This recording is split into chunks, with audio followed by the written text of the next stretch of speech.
Anthony and Fitzgerald grandparents landed here in 1848, fleeing British oppression and the potato famine back at home.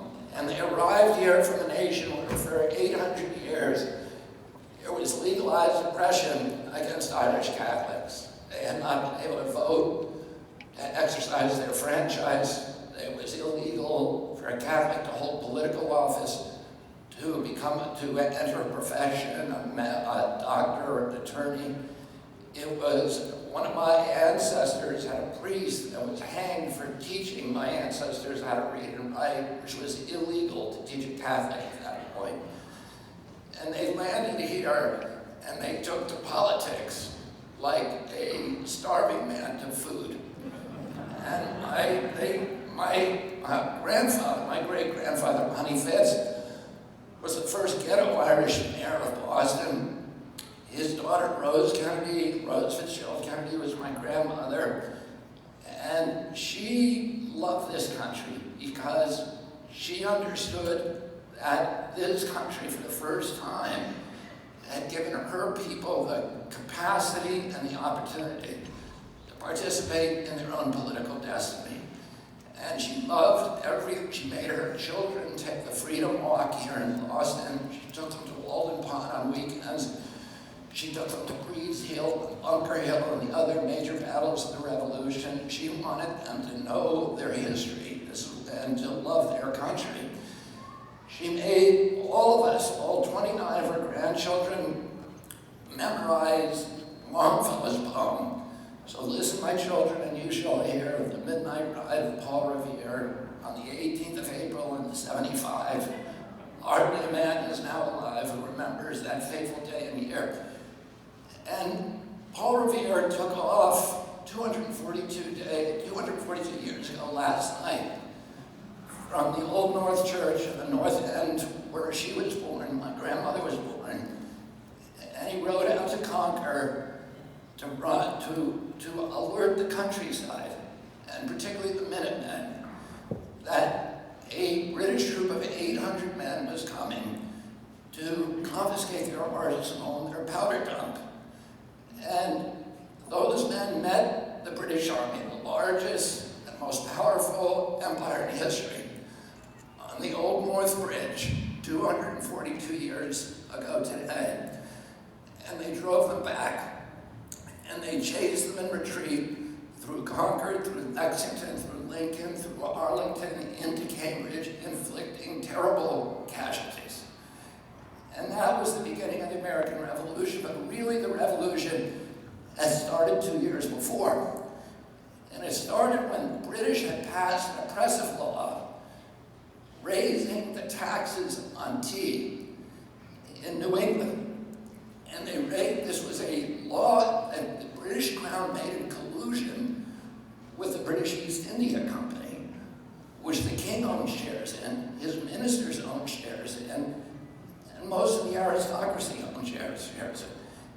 And it was their plan to impose the tax on New England merchants, but exempt the British East India Company from the tax, so that they could undersell everybody and that they would make a profit for their shareholders. So the revolution, and of course, the Americans responded by dressing as Wampanoag Indians and boarding the British East India Company's ships and dumping the tea into the harbor. And that's when the British sent that troop over here to quell the rebellion. So that rebellion was in part against empire, but the spirit of that rebellion was a fury that the colonists had against the corrupt merger of state and corporate power.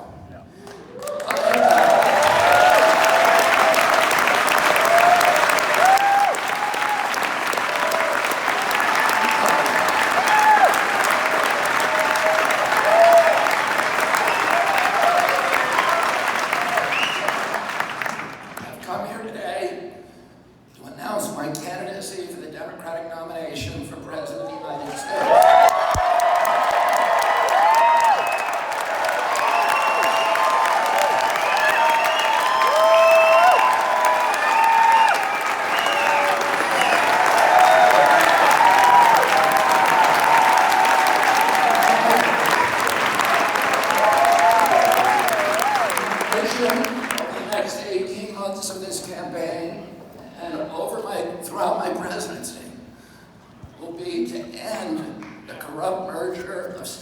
corporate power.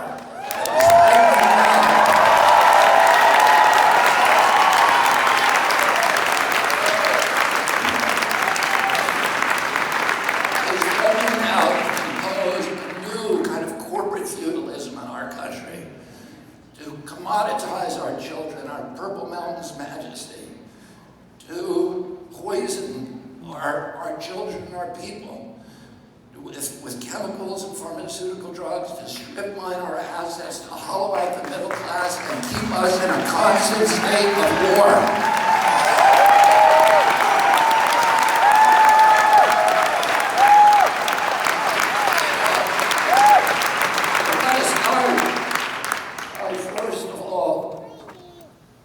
I can't understand that sign language. I want to start by thanking my wife, Cheryl Hines.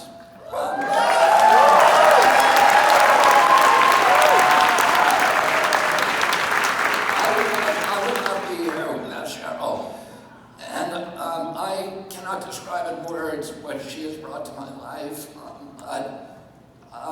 She is the wisest person that I know. She's also one of the funniest people I know. And I think the American people get to know her, that they are going to be more excited about having a really funny First Lady in the White House.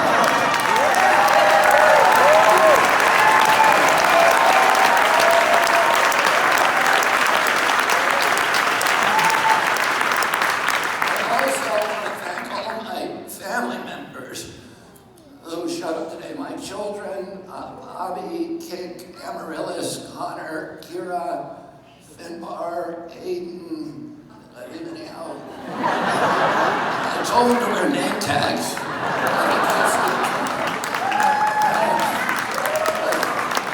And Cat, so that's my grandchildren, Zoe and Cassius and Bobcat. My brother Douglas, my sister Courtney, my nephew Bo and Billy Birdsall and Riley and George and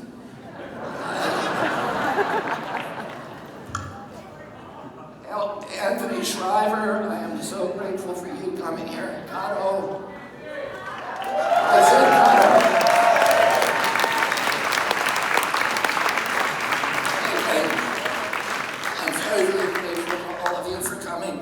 There are other members of my family who are not here today. I'm going to make a confession because I know for most American families, they never have any differences with each other. One guy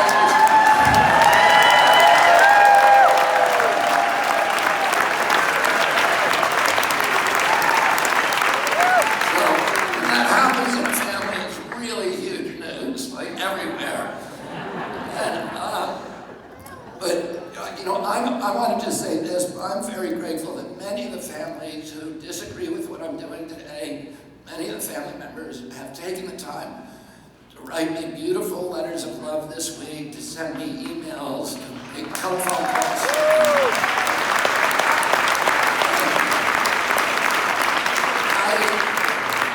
I bear no ill will or any kind of disappointment to any of them. They have different views of the politics of this country. My whole family, including myself, have long personal relationships with President Biden. Many of my family members are working in the administration. Many of them also just plain disagree with me on issues like censorship, on war, on public health, and they are entitled to their beliefs, and I respect their opinions on them, and I love them back.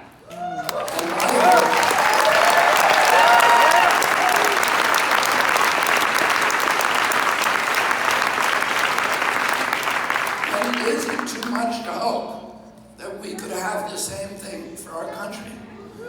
We have a polarization in this country today that is so toxic and so dangerous, and at any time since the Civil War, During the Civil War, Abraham Lincoln said, a country or a nation, a house divided against itself cannot stand.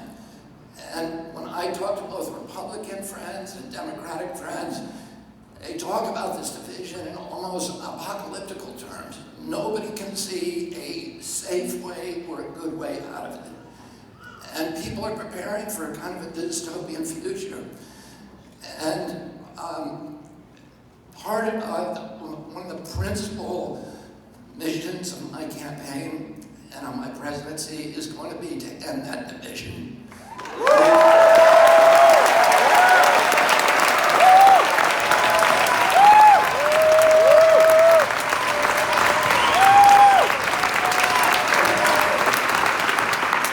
And I'm going to try to do that by encouraging people to talk about the values that we have in common rather than the issues that keep us apart. And also, and this I think is the most important thing, I'm going to do that by telling the truth to the American people.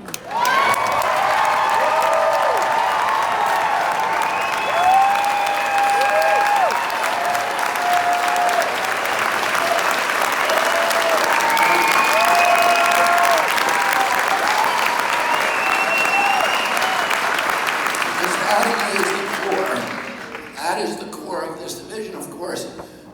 When we fight each other, when blacks fight whites, and Republicans fight Democrats, and rural fights urban, the people, that merger of corporate power that sits at the top, is loving the fighting between us and among us so that they can strip mine our country. And the thing that the reason truth is so important, when I was a little boy, nobody in this country would dream that our government would ever lie to the American people. In fact, and that's not a joke, nobody believed it back then.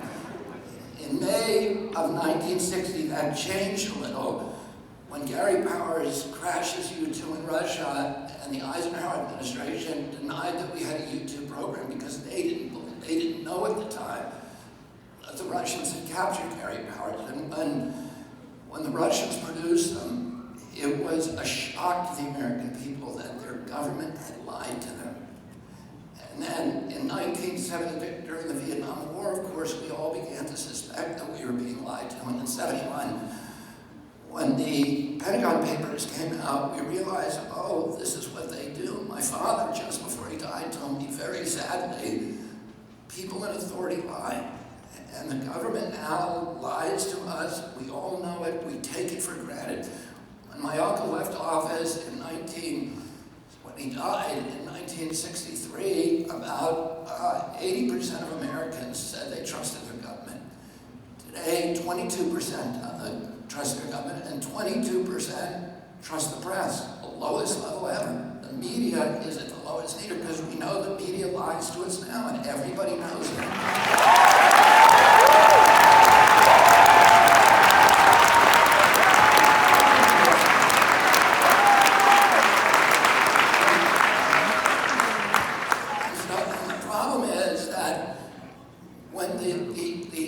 When there's sources of information that we're always used to and that we need to rely on in democracy, when they start lying to us, Americans look for other sources because they know they're being lied to, and they look for other sources of the truth.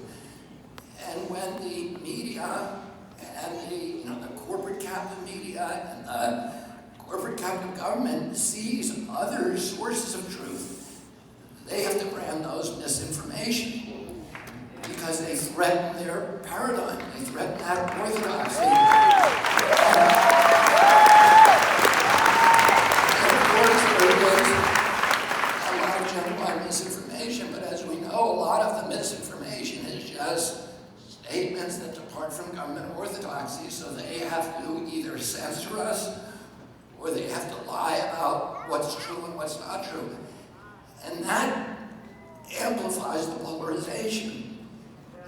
It amplifies the hatred, the fear, the insecurity, because you know you're being lied to and then you're being silenced.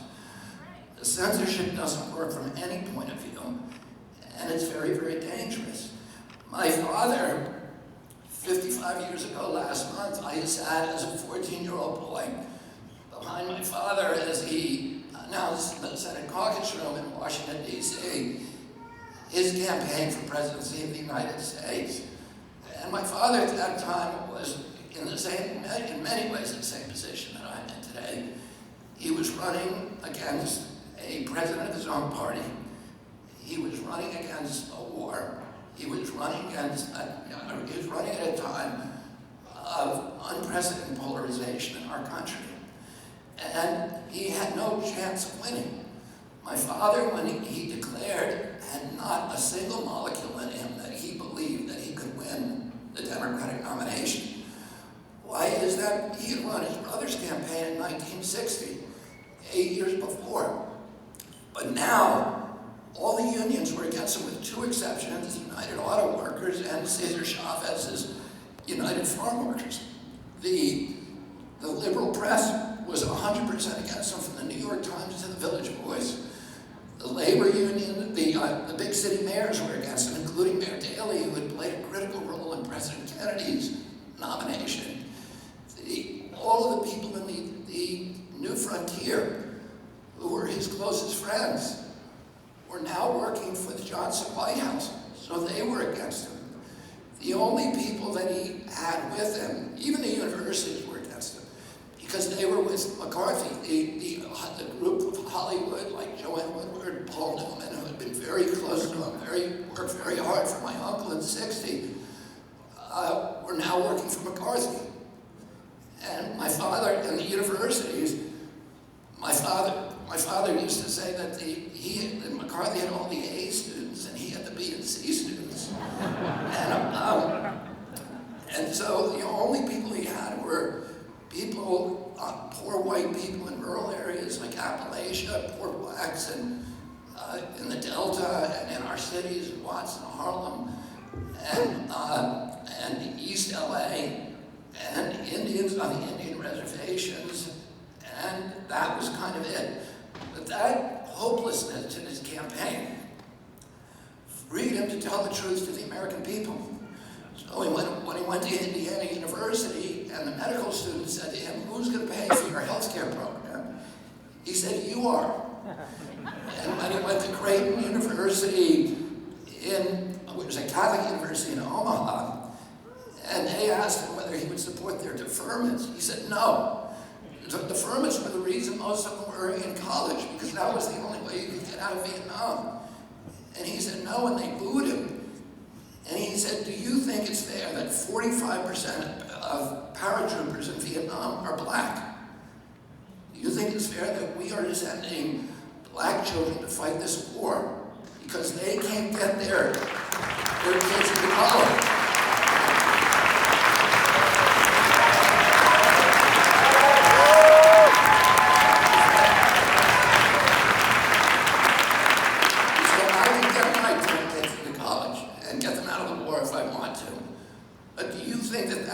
Consistent with your Catholic values at this university? And when he ended, they gave him a standing ovation. When he went to Watts and he talked about the importance to the black community of abiding with the law, they applauded him. When he went to the University of Alabama, which he had forcibly integrated by federalizing the National Guard with the United States troops 5 years before, he talked to them about the enduring importance of civil rights, they applauded him.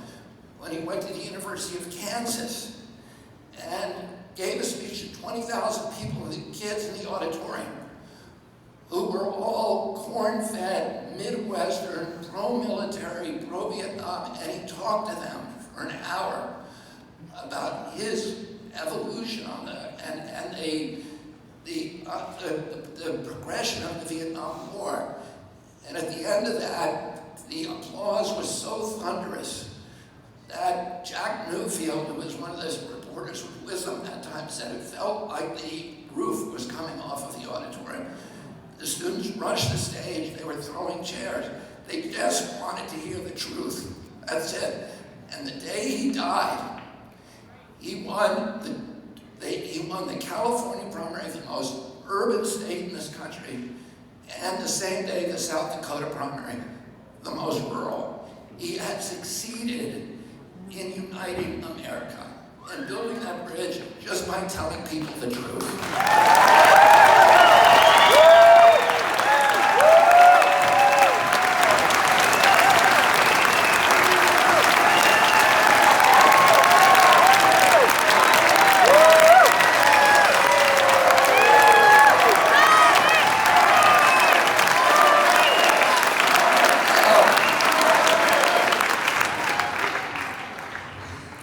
I was with my dad when he died in Los Angeles, and we brought him back to New York on Vice President Humphrey's plane on US 2, and we waked him at St. Patrick's Cathedral. And then we brought him from Penn Station in New York to Union Station in Washington, D.C. Normally that's a 2.5-hour train ride, and it took us 7.5 hours because there were 2 million people on the tracks. And I will never forget, as a 14-year-old boy, what I saw from the windows of that train that day. In all of the urban train stations in Trenton and Newark and Philadelphia and Baltimore, they were crowded with black and white men singing the Battle Hymn of the Republic. In the countryside, there were white people in military uniforms, there were blacks, there were rabbis and priests. I remember in Delaware there were 7 nuns standing in the back of a yellow pickup truck, just waving handkerchiefs at us as we saw. I remember passing a Little League game where all of the kids on both sides, both teams, the coaches and all the spectators in the stand were standing with their hands at their hearts in salute. We saw Boy Scout troops saluting, military officers and personnel, hippies and tie-dye t-shirts. It was people holding up babies, mothers holding up babies. Many of them had American flags. Many of them had signs that said, "Goodbye, Bobby," or "Pray for us, Bobby." And we got to Union Station in Washington, and President Johnson met us there. And we drove my father's body up past the mall in Washington. And 3 months earlier, my father had communicated with Martin Luther King, and they decided to partner with Marion Wright Edelman, who was one of my father's aides, to organize. They saw that the Vietnam War was destroying the war on poverty. It was sucking all the money, and Johnson essentially had to pull the plug on the war on poverty. And my father told Martin, the poor are never going to get rights in this country until they start politically participating. Let's do a poor people's campaign like we did 2 years before with the Civil Rights, or 5 years before with the Civil Rights campaign. Bring them all to Washington. So all of these men, thousands of men, were encamped in plastic shanties on the mall. And we drove up past Martin had died, a month or a month and a half earlier. Now my father was dead. And we drove up past them. They all came to the sidewalk, and they held their hats against their chests in a salute and bowed their heads as we took my father up the hill across the bridge to Arlington to bury him under a simple stone next to his brother. And 4 years later, I was studying here at college American history, and I came across demographic data that showed that most of those white people that lined that train track and who had supported my father in the primary in 1968, 4 years later in 1972, they voted not for George McGovern, who was very closely aligned with my dad, but instead for George Wallace, who was an ardent segregationist, who was antithetical to everything my father believed in. And it occurred to me then, and it struck me many times since, that every nation, like every individual, has a darker side and a lighter side, and that the easiest thing for a politician to do is to appeal to our anger and our bigotry and our hatred and our greed and all the lower angels, the darker angels of our character. And that once in a while we get a political leader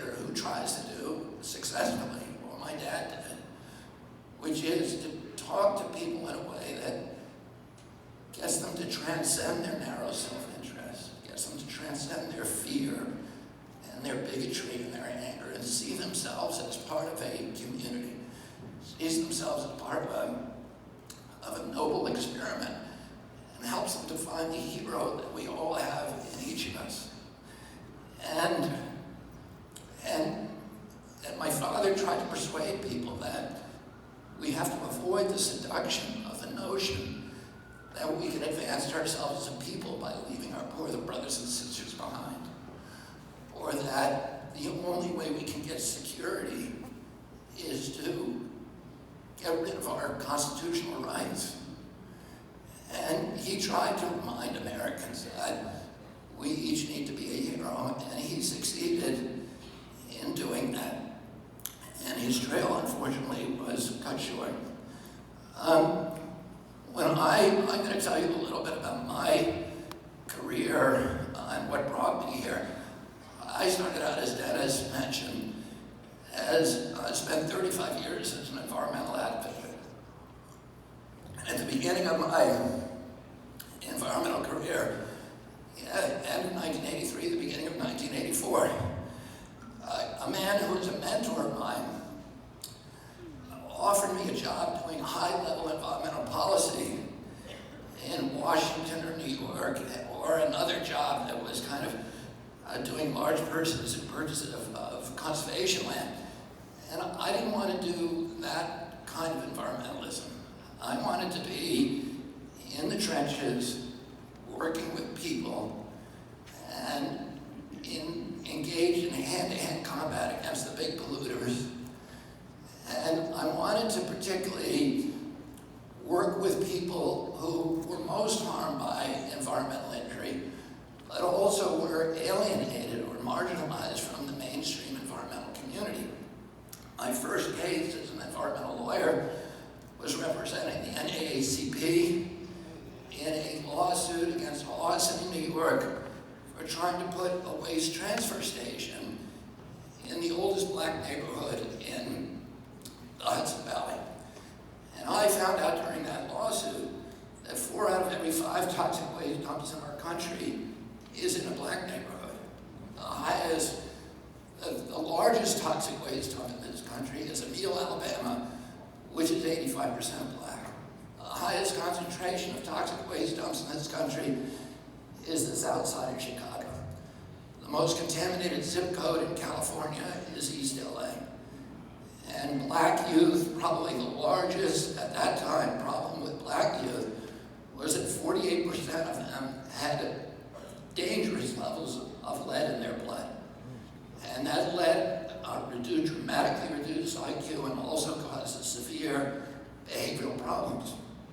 And I recognize, I spent a lot of my time over the next 30 years fighting on those kind of issues. I spent summer vacation in jail in a maximum security prison in Puerto Rico in 2001 because I had successfully sued the Navy to stop bombing probably the poorest community in our country, the people, the black and brown people who live on the island of Vieques, who are American citizens, but that are not treated that way.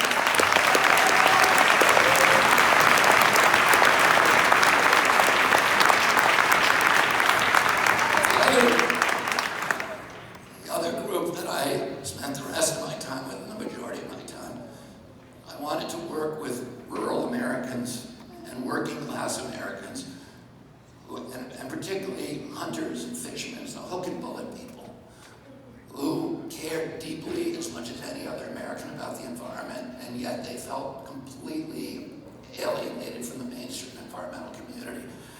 So I spent my career working for a blue-collar coalition of commercial and recreational fishermen who mobilized on the Hudson River in 1966 to reclaim the river from its polluters. We have on the Hudson River the oldest commercial fishery in North America. It's 350 years old. Many of the people I represent come from families that have been fishing the river continuously since Dutch colonial times. It's a traditional gear fishery. They use the same fishing methods that were taught by the Algonquin Indians to the original Dutch settlers of New Amsterdam and then passed down through the generations. One of the enclaves of the commercial fishery on the Hudson is a little village called Crotonville,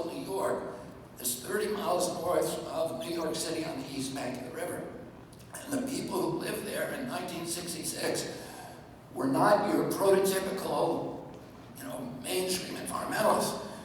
They were affluent, they were not affluent, they were the opposite of that. They were carpenters, lathers, factory workers, electricians. Half the people in Crotonville made their living, or at least some part of it, fishing or crabbing the Hudson. These were people with little expectation that they'd ever see Yellowstone or Yosemite or the national parks. They didn't have the money to take their families on those kind of vacations. For them, the environment was their backyard. It was the bathing beaches, the swimming holes, the fishing holes, the Hudson. That was their livelihood, it was their recreation, it was their food. And Richie Garrett, who was the first president of the Riverkeeper of the Fishermen's Association, used to say about the Hudson, it's our Riviera, it's our Monte Carlo. Richie Garrett was a gravedigger from Wausau, New York. He used to tell his new followers, I'll be the last to let you down. And in 1966, Penn Central Railroad began vomiting oil from a 4.5-foot pipe in the Croton-Harmon rail yard.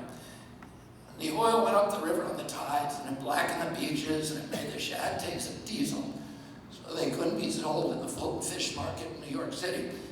And all the people in Crotonville came together in the only public building in the town, which was the American Legion Hall. This was a very patriotic community. Crotonville and the neighboring village of Austin had one of the highest enlistment and mortality rates during World War II, and almost all of the original Riverkeeper board and officers and members were former Marines. They were combat veterans from World War II in Korea. Richie Garrett was a former Marine. These weren't radicals, they weren't militants. They were people whose patriotism was rooted in the bedrock of our country.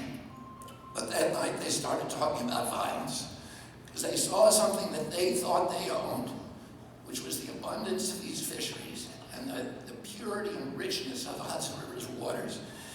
And it was being robbed from them by large corporate entities over whom they had no control.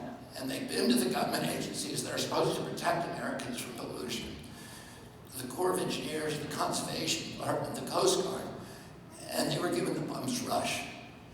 Richie Garrett made more than a dozen separate visits to the Corps of Engineers office in Manhattan, begging the Corps Colonel to do his job and shut down the Penn Central pipe.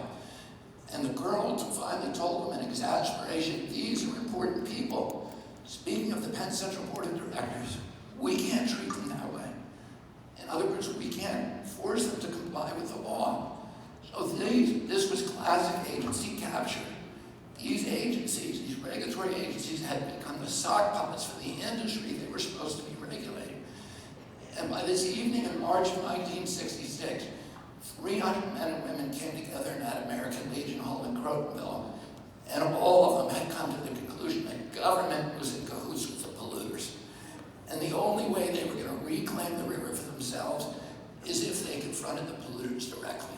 And somebody suggested they put a match to the oil slick coming out of the Penn Central pipe and burn it up. Somebody else said they should roll a mattress up and jam it up the pipe and flood the rail yard with its own waste. Somebody else said they should float a raft of dynamite into the intake of the Indian Point power plant, which at that time was killing 1 million fish a day on its intake screens and taking food off their family tables. And then a guy stood up named Bob Boyle. He was a first lieutenant, combat vet from Korea. He was also by then a world famous fly fisherman and spin fisherman. He was the outdoor editor of Sports Illustrated for 70 years. 2 years earlier, he'd written an article about angling in the Hudson for Sports Illustrated. And in researching it, he had come across an ancient navigational statute called the 1888 Rivers and Harbors Act. And that statute said it was illegal to pollute any waterway in the United States. You had to pay a big penalty if you got caught. But also there was a bounty provision that said anybody who turned in the polluter got to keep half the fine. And he had checked it out with lawyers. The law had never been enforced in 80 years, but it was still on the books. And that evening he stood in front of this group and he said, we shouldn't be talking about breaking the law, we should be talking about enforcing it. And they resolved that evening.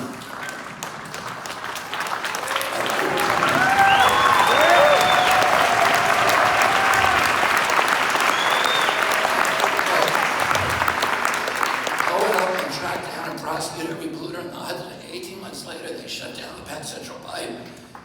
They got to keep $2,000. There was 2 weeks of wild celebration in the town. They used the money that was left over to go after Ciba Geigy, Tuck Tape, Standard Brand, American Cyanamid, the biggest corporation in America, and winning. In 1973, they collected the highest penalty in United States history against a corporate polluter. They got $200,000 from Anaconda Wire and Cable for dumping toxins at Hastings, New York. They used that money to build a boat. They hired a full-time riverkeeper, a former commercial fisherman, John Cronin. They hired me using bounty money as their attorney. And over the next couple of decades, we bought over 500 successful legal actions against Hudson River polluters.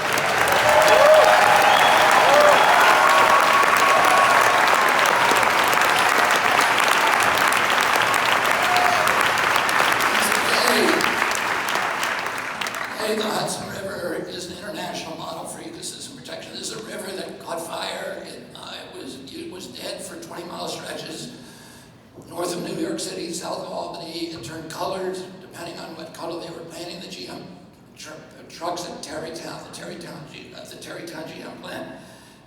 Today, it's the richest waterway in the North Atlantic. It produces more pounds of fish per acre.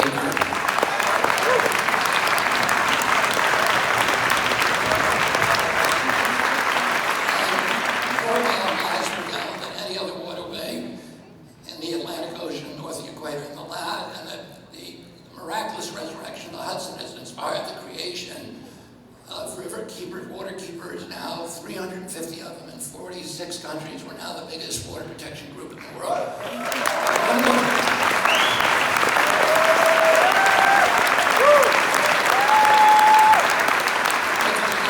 The story of the Hudson also has a sad ending because General Electric Company dumped its PCBs into the Hudson to save money at its capacitator plant. And the PCBs, although they've spent $1 billion trying to get them out, there's another $3.5 billion that nobody's ever going to pay. The commercial fish many of the species are too toxic to eat, and it's the commercial fishery has been almost altogether closed. 2,000 families that I represented, now there's probably 2 left. And those are families that enrich the history, the culture, the palate of New York for 3.5 centuries. And they're gone not because their business plan didn't work, because it did work for 3.5 centuries. The thing that didn't work, free market capitalism worked perfectly for them. What didn't work was corporate crony capitalism. Was the General Electric Company had better lobbyists. And General Electric did not have a better business plan, it just had better lobbyists, so it was able to escape the discipline of the free market, corrupt public officials, dump its PCBs in the river, put my fishermen out of work, and everybody in the Hudson Valley now has General Electric's PCBs and their flesh and organs. And that's what corporate crony capitalism does. One of the things that I learned from the fishermen is that there's no daylight between good environmental policy and good economic policy. And you'll hear this mantra, this trope from the big polluters and their indentured servants on Capitol Hill and elsewhere, that we have to choose between economic prosperity and environmental protection. And that's a false choice. In 100% of the situation, good environmental policy is identical to good economic policy.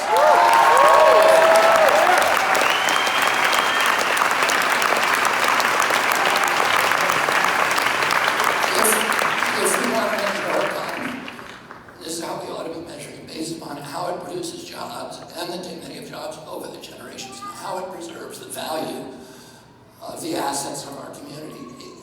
If, on the other hand, we want to do what the big polluters are urging us to do, which is to treat the planet as if it were a business of liquidation, convert our natural resources to cash as quickly as possible, have a few years of pollution-based prosperity, we can generate an instantaneous cash flow and the illusion of a prosperous economy, and we can make a few people billionaires by impoverishing the rest of us. But our children are going to pay for our joyride, and they're going to pay for it with denuded landscapes, poor health, huge cleanup costs that are going to amplify over time, and that they'll never be able to pay. environmental injury is deficit spending. It's a way of loading the cost of our generation's prosperity onto the backs of our children.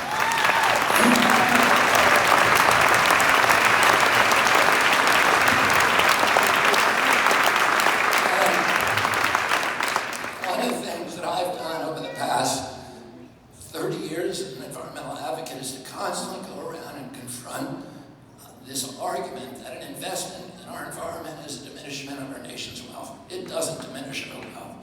It's an investment in infrastructure. The same as investing in telecommunications or road construction is an investment we have to make if we're going to ensure the economic vitality of our generation and future generations.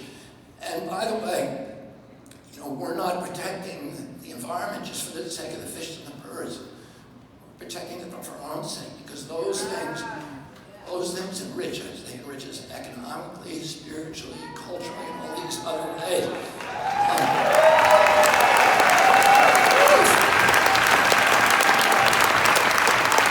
If we want to meet our obligation as a generation, as a civilization, as a nation, which is to create communities for our children that provide them with the same opportunities for dignity and enrichment and prosperity and good health as the communities that our parents gave us, we've got to start by protecting our environmental infrastructure, the air we breathe, the water we drink, the wildlife,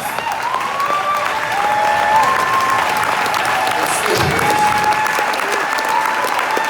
the public lands, those things that are not reducible to private property, but by their nature are the property of all of it, the commons, the commonwealth, the public trust assets, the landscapes, the waterways that connect us to the 10,000 generations of human beings that lived before there were laptops, and that ultimately connect us to God.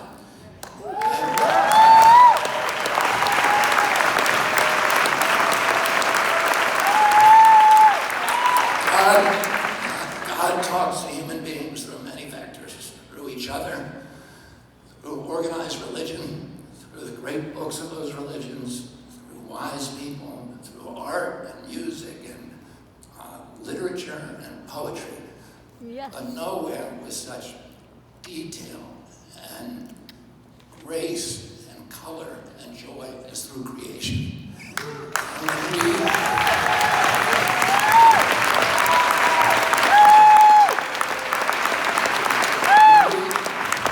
when we destroy a species, when we destroy a special place, we're diminishing our capacity to sense the divine, understand who God is, and what our own potential is as human beings. Father Martin once told me that the definition of sin is an injury to another human being or to God, to our relationship with God. And when we eliminate, my children are going to grow up in a world where they will never see the kind of explosions of color from butterflies that I saw every time I walked into my garden, because 80 or 90% of the butterflies are gone, the flying insects. They'll never hear the songbirds that I heard, because 80% of them are gone. They'll never see the amphibians, the puddles that I saw as a boy, bubbling like cauldrons with tadpoles from salamanders and frogs. They're not going to see that in their lifetime. They're unaware of it. And it's like God is a tapestry, and He's talking to us from all of these different vectors, and we're pulling threads out of that capacity, and it is such a crime against our children. And I think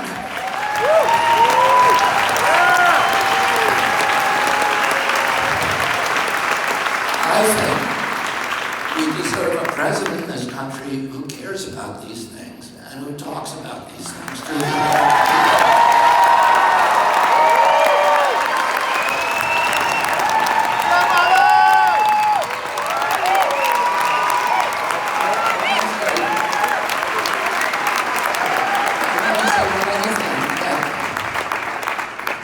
nature is a social safety net. When we had the Great Depression, 10,000 men who lost their jobs went down to the Hudson River to find oysters and blue crabs and sturgeon and shad and herring and alewives, and they fed themselves, their family, and some made money. And that was always, nature is our social safety net, it's infrastructure. They can't do that if there's another depression. You know, we're relying on the government to give us money, but that's not reliable. Nature was always reliable. If you live in a sweltering home in New York, you have no access to beaches, you can jump on the train and go right up to Croton Point Park and you can bathe in the river and get away from that for a day and experience nature and enrich yourself. You can't do that if the Hudson is polluted. I have a couple of children of asthma. 1 out of every 4 black children now in urban areas has asthma. The asthma events are triggered by bad air days, by ozone particulates. It's coming mainly from coal-burning power plants. So those plants, General Electric Company privatized the fish in the Hudson River. They privatized the river to make profits for themselves through corruption. Those coal generators are privatizing the air in my children's lungs. And we have to understand that it is an act of theft. Pollution is a subsidy and it's an act of theft. I want to move on to another issue that nobody's going to really want to talk about. But I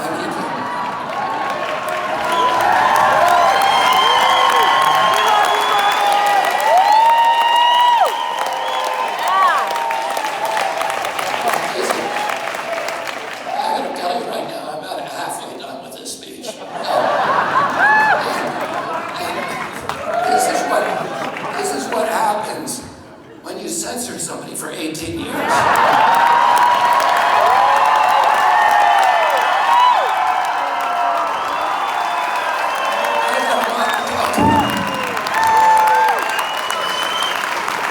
Shut me up that long. Now you really let loose on them for the next 18 months. They're going to hear a lot from me.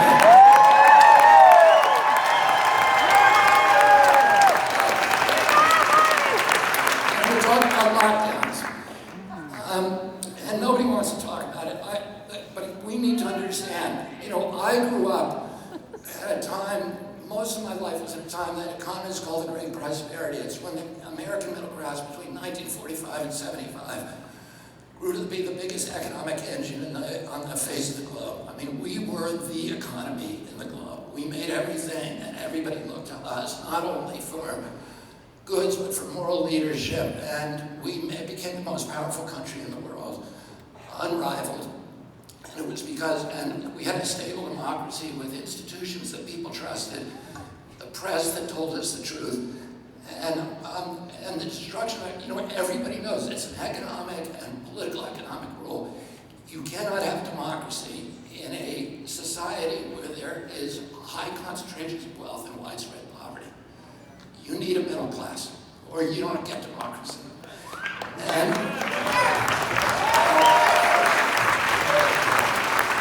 that is a law. That is a law. You cannot do it. You cannot do it unless you have a big middle class, and we had that.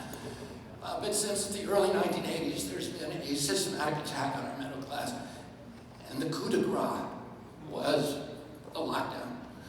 Lockdown was the biggest shift in wealth in human history, and I'm going to tell you about that in a second. And I blame President Trump for the lockdown.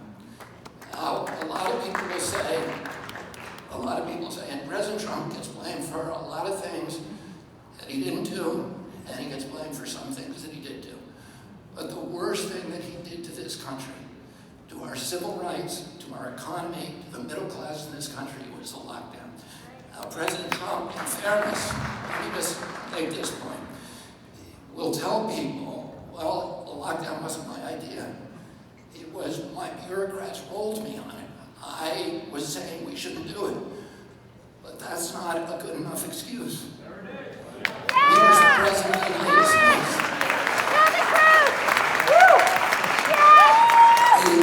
And as Harry Truman said, the buck stops here. On May 2nd, 2020, 600 doctors signed a letter to President Trump begging him not to allow the lockdowns. They said because at that time, all of the pandemic protocols anywhere in the world, the WHO, CDC, everywhere, the European Health Agency, all says you never do mass lockdowns. It causes much worse havoc and deaths and injuries than if you do the standard protocol, which is you lock down the sick, you protect the vulnerable, and you let everybody else go back to work. Otherwise, you are going to be counting.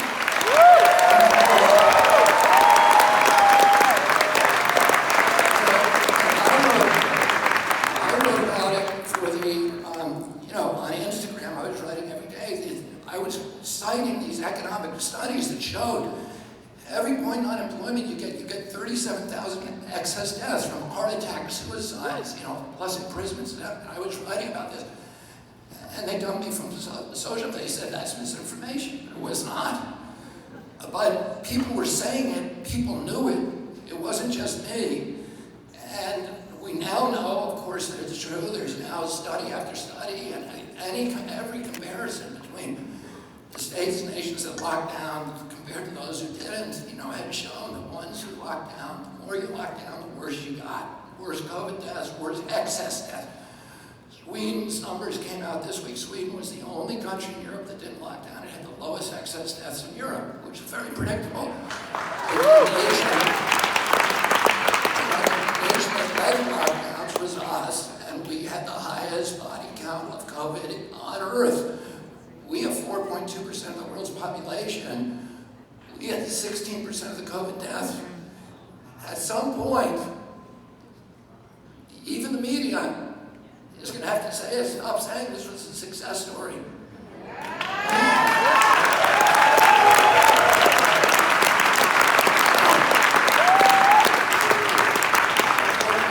health issues were almost dwarfed by the economic cataclysm that befell our country.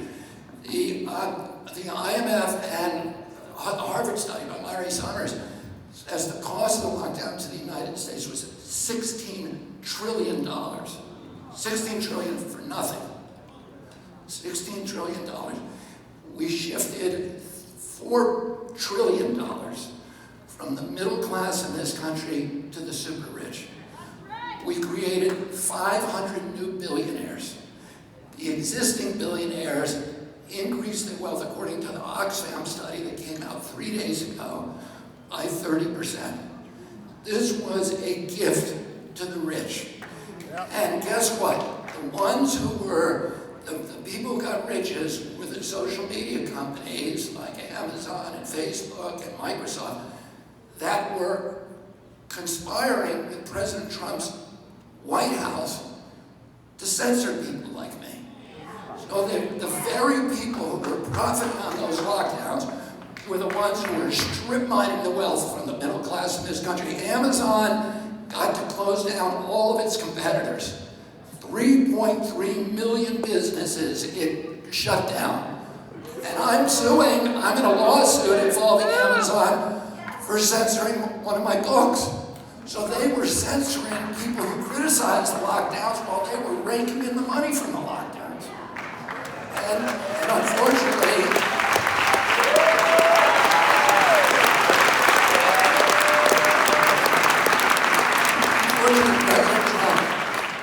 President Trump's White House was colluding with them. 41% of black businesses shut down, most of them permanently. I'm going to introduce you to somebody. This is Anthony Caldwell. Can you stand, Anthony? And Yvette, and just wave to people.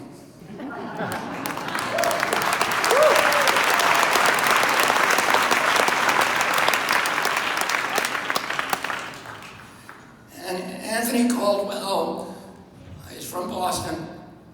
He was a chef, a very, very successful chef in this town for 19 years. He and Yvette saved every penny they had to build their dream, which was that he would have his own restaurant by the time he was 50 years old. It was called 50 Kitchen. It was the hottest spot in Dorchester, which is the town that my grandfather and grandmother lived in. They were turning away crowds. Boston Magazine called him a culinary genius. It was a mix of Asian fusion food with soul food. And then the lockdowns came. And Anthony told me the customers were gone. He was looking out the window, staring out all day with the chairs stacked in his dining room, and no customers. The federal government gave him $17,000. They told him he had to spend it all within 8 weeks or he had to pay it back. And he said to me, how do I spend $17,000 with no customers? And he had to let go 7 of his servers finally. He kept it open for a year without paying himself.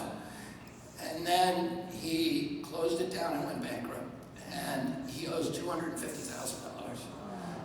And that story can be told thousands upon thousands upon thousands of times in black communities all over this country.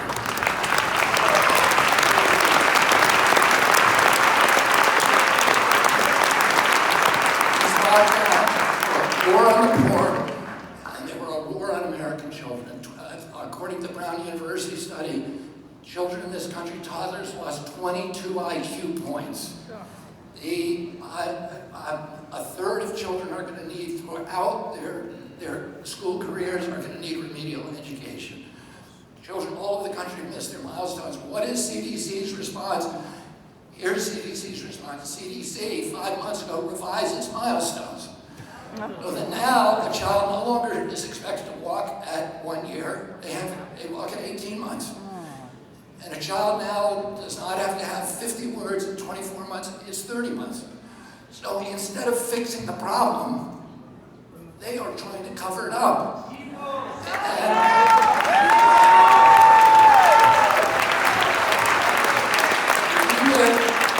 The only indicia of social decline that it actually improved was that during the pandemic, child abuse dropped. It was just an artifact of data gathering. Why? Because child abuse is reported by the schools.